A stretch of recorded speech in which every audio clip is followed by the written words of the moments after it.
very common type of workshop arrangement. So now I cordially invite Dr. Elisabeth. You know that Dr. Elisabeth, she has been with us for the last 9 years, and she's the coordinator of CDR. So, Dr. Elisabeth, I'm not going to introduce too much because you are very much familiar for most of us. You can take the podium and give us your statement. Thank you very much.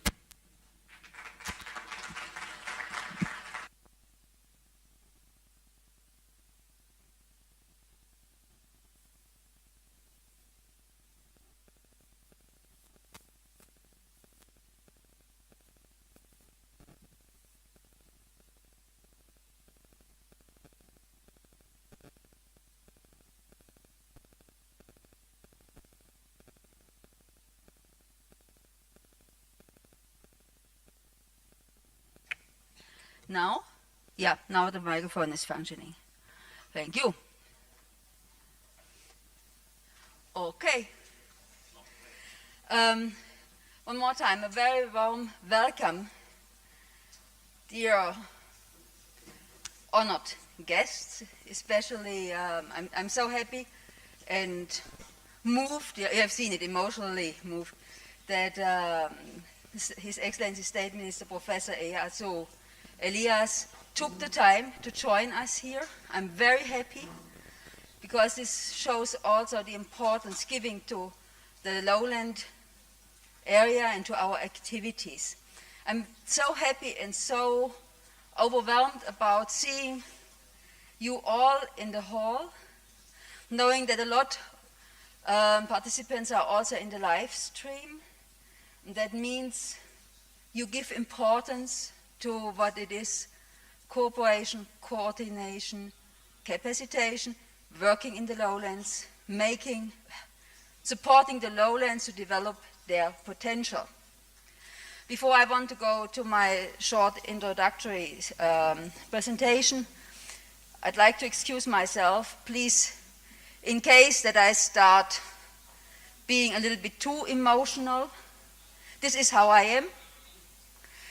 And this shows how I'm taken by knowing that this will also be my last conference in the given setting, and at the same time being happy that we are able to work together after 2 years of being really physically separated from each other due to COVID prevention measures. Having said that, I'd like to start with my presentation. And that is, why are we here?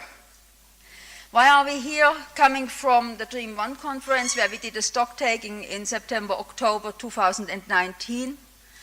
Now this conference is thought to be at a meta level, discussing about cooperation, coordination, capacitation, what is functioning, what is not functioning, what can we do to make it better for the sake of development of the lowlands, but also Ethiopia, Horn of Africa. Okay? Next one.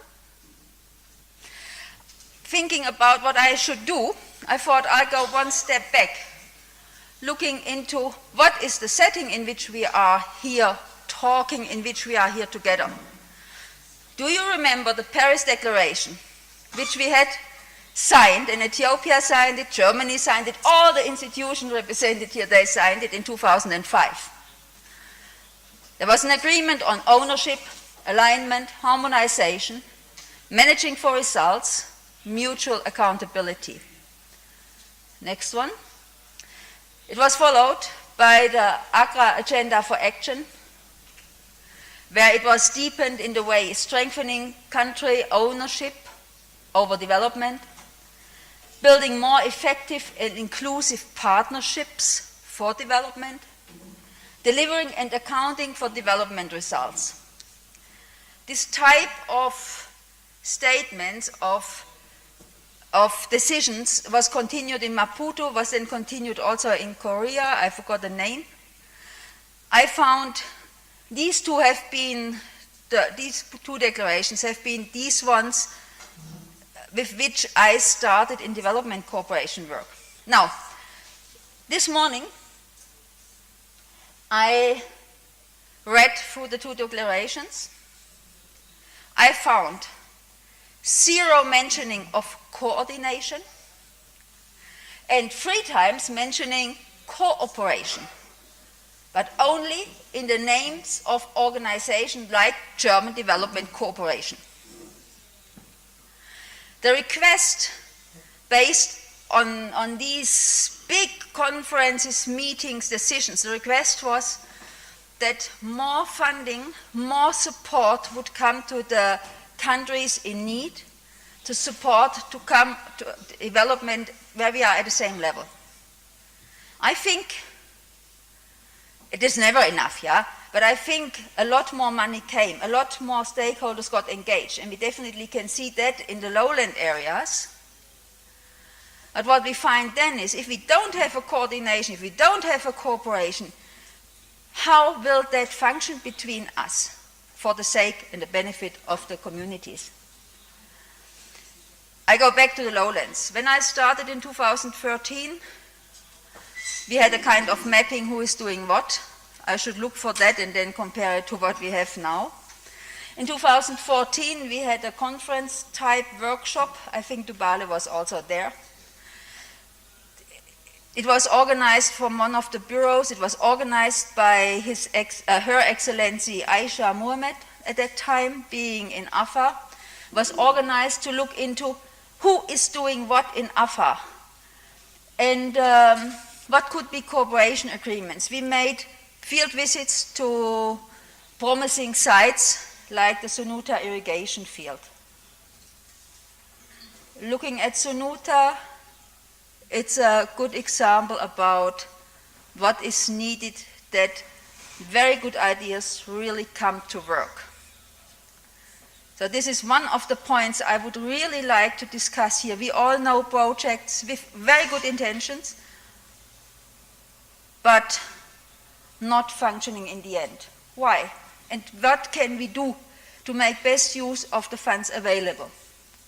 All right? So in 2019, as I said, we had a dream conference in Afar. We were stock taking for the best functioning development activities, mainly in the field of natural resource management. I mean, the whole development arena is extremely complex. We can't look into all things, but at least there where we are working, we should gather the complexity in there. So we got an overview who is doing what and where. We had a joint declaration how we would like to continue working together. And we established 6 working groups to work on 6 requested outcomes. We even defined at that moment the results of these working groups, the envisaged results. And we will do a kind of stock taking today, what happened to them. Then we could not have the Dream 2 conference due to the COVID prevention measures. So we had in the meantime to not lose the enthusiasm, to not lose this movement of how can we cooperate, how can we come together. We had 10 different types of hybrid events, learning events, looking in specific issues, forming all together the big picture. I want to say a big, big thanks towards Meta, organizing that in the background, helping us to keep that movement. I want to say a big, big thank to all the participants that you kept going on in this coming together, even virtually. We got used to it, we learned, and still I think it's better to be also physically together. Hopefully we will not have a spreading event here. Now, looking into whom do we have? Look, we have a magnitude of stakeholders now in the lowlands. We have multilateral projects which have been signed by government of Ethiopia, requested, formulated by government of Ethiopia, like the PSMP, like the LLRP, like the DRSLP, the Dr. DIP, and so on and so on. Many of them, a lot of money behind them. For most multilateral projects, we have also representatives in the room. we have bilateral projects like the RIPA from the USAID or the SDR from Germany, Italian Corporation, the SDC Corporation, many stakeholders willing to support for development. We have humanitarian actors, and this is at the moment, looking at the overall situation, even more important, but also, if there is no coordination and no cooperation, creating more complexity and difficulties in development activities. Humanitarian actors like the World Food Programme, OCHA, UNICEF, International Organization for Migration, they are all acting in the lowland areas. And definitely we have the NGOs working there, implementing some of the programs coming with own money. Now I'd like to come, and I have to finish in about 2 or 3 minutes, I'd like to come to the today's situation. It is not the mistake of the lowland areas. It's not a mistake of individuals. But what we have at the moment is a conflict in the north and an upcoming drought which announced itself since years in the south. We have expected 22 million people being severely food insecure from June onwards. This is an issue for a country which is almost impossible to solve. And what brings a lot of uncertainty to our world as we know it at the moment is the Ukraine war. Ongoing today or yesterday was the 19th day of this war with an outcome which we don't know, but which has now already huge impacts on our daily life and which will have huge impacts on our work. When it comes to the price increases of energy, mineral fertilizer, in the world food market, on all these globalization links what we have. And what does that have to do with us? If we look at Ethiopia, we have 80% of the Ethiopians living in rural areas, 72% living from all different types of agricultural activities, and 31% of the gross domestic product comes from agriculture. At the same time, in normal years, we have a self-sufficiency rate from only 95%. This is not enough for Ethiopia. And I mean, I love figures, you know that. So I put some figures there.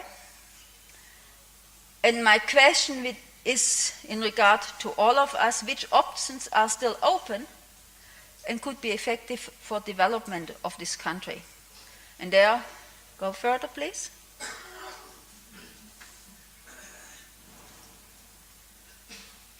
The Ethiopian government tries to see this complex landscape and tries to do its best. We have the 10-year perspective development plan, the 10-year plan, the pathway to prosperity. We have concrete